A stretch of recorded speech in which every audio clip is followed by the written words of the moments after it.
How long do you think your car is going to last? 100,000 miles? Maybe 125,000 if you're lucky? Forget that. I work with auto parts every single day. I see cars coming in and out of the shop constantly, and I can tell you with absolute certainty, what kills an engine isn't mileage. It's the owner. It's the wrong habits, the ones that seem totally harmless, that most people do every week without even realizing it. And they're eating your car alive right now while you're sitting here watching this video. And you know what's the most frustrating part of all this? The money you think you're saving by skipping maintenance is exactly the money you're going to spend, what times 10, at the shop 2 years from now.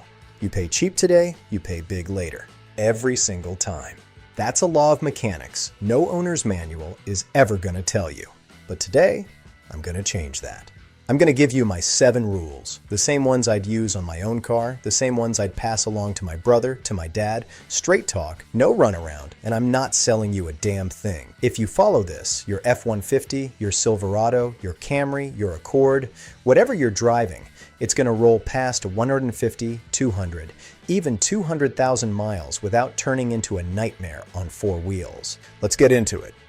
If you want your car to last twice as long and spend less at the shop, go ahead and hit that like button and subscribe to the channel right now. This kind of content doesn't show up in everybody's feed, so don't sleep on it. Rule number 1. Use quality synthetic oil and change it on time for the way you actually drive. Oil is the only thing standing between your engine and a very expensive paperweight. It creates a protective film between all those metal parts, pulls heat away from the internals, prevents sludge buildup, and shields critical components like your main bearings, piston rings, and camshafts. When that film breaks down, your engine starts destroying itself from the inside. Quietly, no warning lights, nothing. By the time you notice something's wrong, the bill's already there waiting for you, and it ain't pretty. Let me be straight with you. Always run full synthetic oil and a quality filter. Period. I'm not telling you to grab the most expensive bottle on the shelf, the fancy imported stuff that costs more than it should. But the difference between cheap conventional oil and a good synthetic is massive, and whoever pays for that difference down the road, it ain't gonna be me. Why does synthetic matter so much? First, it handles heat a whole lot better, and here in the States, whether you're stuck in bumper-to-bumper traffic in Phoenix or Houston in the middle of July, that makes all the difference in the world. It oxidizes slower, holds its viscosity longer, stands up to heavy stop-and-go driving and those short trips where the engine never even gets fully warmed up. It fights sludge, protects better on cold starts, and modern engines were engineered to run on synthetic from the factory. This isn't a luxury, it's a requirement. So how often should you change it? Depends on how you drive. If you're mostly in the city, lots of stoplights, short trips, or you're living somewhere hot like Dallas, Phoenix, or Las Vegas, change it every 3,000 to 5,000 miles. Mix of city and highway with a good synthetic. You can stretch it to 5,000 or 7,000. Running cheap conventional oil? Don't go past 3,000 miles, no exceptions, no excuses. And the filter? Don't skip it. A cheap filter can collapse before its time and dump contaminants right back into your engine, which is exactly the opposite of what you're trying to do. Change the filter every time you change the oil. Always. And here's the detail almost nobody talks about. Short trips never let your engine get hot enough to burn off the moisture that builds up inside. That moisture mixes with combustion acids and goes straight for your engine bearings. That's exactly how engines die young. It's not bad luck, it's neglect. Rule number 2. Flush your coolant every 3 to 5 years, no exceptions. Don't ever believe the manufacturer when they tell you coolant is lifetime or good for 100,000 miles. That drives me absolutely crazy. The automakers love putting that line in the owner's manual so you stop thinking about it, but I have never once seen coolant go that long without causing some kind of quiet damage under the hood. Coolant isn't in your engine just to keep temperatures in check. It prevents internal corrosion, lubricates the water pump, and protects your radiator and heater core. And there's no such thing as lifetime coolant, because over time the additives get used up, the pH shifts, and it loses its ability to protect metal surfaces. That's when you start seeing internal corrosion, clogged passages, and water pump failures showing up. A single overheating episode can knock tens of thousands of miles off your engine's life. 2 or 3 of them? Game over. Fresh coolant keeps your engine running stable, protects aluminum components, and prevents the slow death by heat. Exactly the kind of problem you never see coming until it's too late. My rule: flush the coolant every 3 to 5 years, no matter what the manual says. Rule number 3.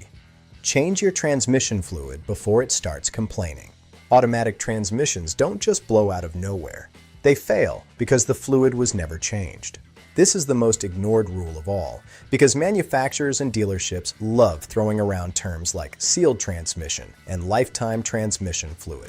And that's just not true. Transmission fluid is a working fluid.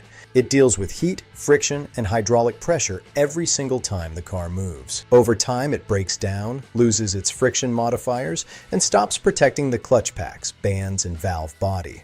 Heat is the #1 enemy of any transmission, and old fluid just makes that problem worse. My rule for normal driving conditions: change it between 40,000 and 50,000 miles.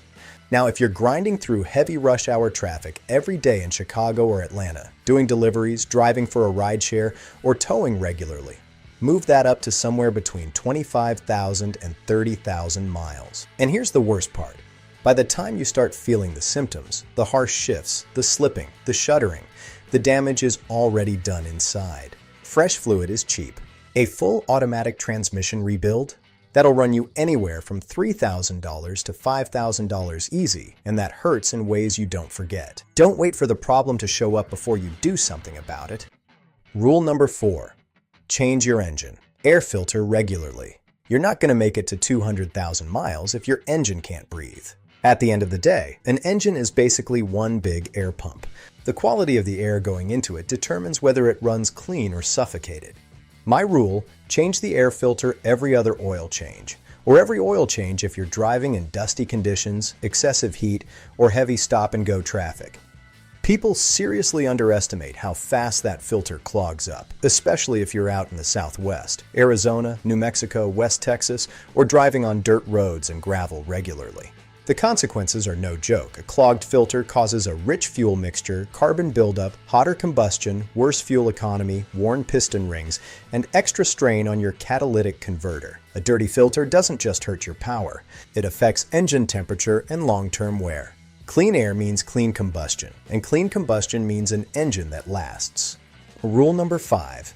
Use quality fuel and never let your tank drop below a quarter. You don't need aviation-grade fuel, and you don't need to dump a bottle of additive in your tank every month, but you do need decent fuel from a trustworthy station with a name you recognize. In the States, stations like Shell, Chevron, and Exxon typically meet top-tier detergent standards, and that actually matters more than most guys realize. Why does it matter?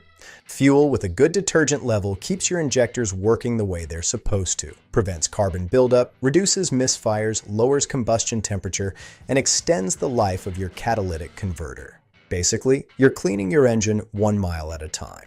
And here's the part almost nobody tells you. A dirty injector doesn't atomize fuel the way it should. It just streams it, like putting your thumb over a garden hose. What you get is a cylinder running on the wrong mixture, incomplete combustion, and way too much heat. Heat plus carbon is the surest recipe there is for killing an engine. Now, the bonus rule that has saved more fuel pumps than anything else in my experience: never let your tank drop below a quarter. Ever. Fuel cools and lubricates the pump that sits submerged right inside your tank. Low tank means a hot pump, and a hot pump fails way before its time. It's a small habit with a huge impact on your wallet. Drop a comment down below. What state are you from? I want to know where all the guys are who actually give a damn about taking care of their ride.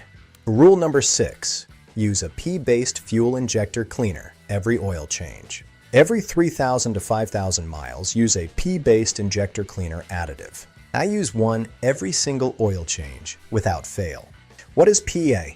It's polyethyramine, the active ingredient that actually removes carbon deposits from your injectors, not just prevents new ones from forming.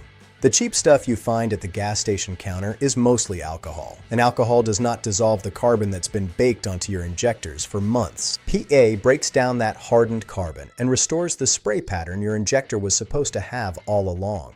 Your injector loses its spray pattern gradually, with zero warning. Instead of atomizing fuel into a fine mist the way it should, it starts to dribble. That causes uneven combustion, hot spots inside the cylinder, more carbon buildup, misfires, and worse fuel economy. Keep the system clean, get better combustion, and your engine temps stay where they belong.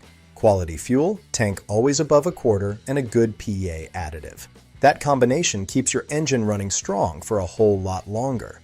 Good products to look for: Redline Complete SI1, Chevron Techron Concentrate Plus, and Lucas Fuel Treatment. All solid options you can find at any AutoZone or O'Reilly. Rule number 7. Keep your car clean, especially the undercarriage. This is the one nobody takes seriously, and it's one of the biggest car killers out there, especially if you live near the coast, in the Rust Belt, up in the Northeast, or anywhere you're dealing with road salt every winter. You can have the best engine in the world, a perfectly maintained transmission, but if the structure underneath your car is rotting away, it's over. That car is done. Dirt, moisture, mud, road salt, and brine get trapped under the body and eat through the frame, subframe, and suspension components from the inside, slowly, quietly. No warning at all. I've seen mechanically perfect cars, fresh engine, immaculate transmission, get sent to the junkyard because the floor was eaten through by rust and the structure had become a genuine safety hazard. Wash your car regularly and pay serious attention to the undercarriage. If you live on the coast, think anywhere along the Gulf, the Atlantic seaboard, or the Pacific Northwest, or if you're driving through winter road salt regularly, consider getting an undercoating treatment done once a year. Fluid film, wool wax, or a good rubberized undercoating. It's not expensive, it's fast, and it can easily double the structural life of your car. Getting to 200,000 miles isn't just about what's under the hood, it's about keeping the whole car solid from the ground up. These are my 7 rules, not the dealership's rules, the ones designed to sell you a service appointment every 6 weeks. Not the owner's manual rules, written by an engineer who never once stood behind a parts counter a day in his life. These are the rules I learned from watching up close what breaks early and what goes the distance. Every single tip here came from somebody else's mistake that I witnessed firsthand, from an engine that could have gone the long haul and didn't simply because the basics were ignored. Most cars don't die because they got old. They die because they were neglected. They die from carelessness, from cutting corners at the wrong time, from assuming everything's fine right up until the day it isn't. If you apply these 7 rules to your car, whatever you're driving, it's going to last a whole lot longer than you ever figured. Not because you spent a fortune, but because you took care of the machine the right way, at the right time. If this video opened your eyes to something you've been doing wrong, go ahead and hit that like button right now. It makes a huge difference for the channel and keeps this kind of content coming to you for free. And subscribe so you don't miss what's coming next, because there's still a whole lot that most car owners just don't know, and one day it's going to cost them plenty.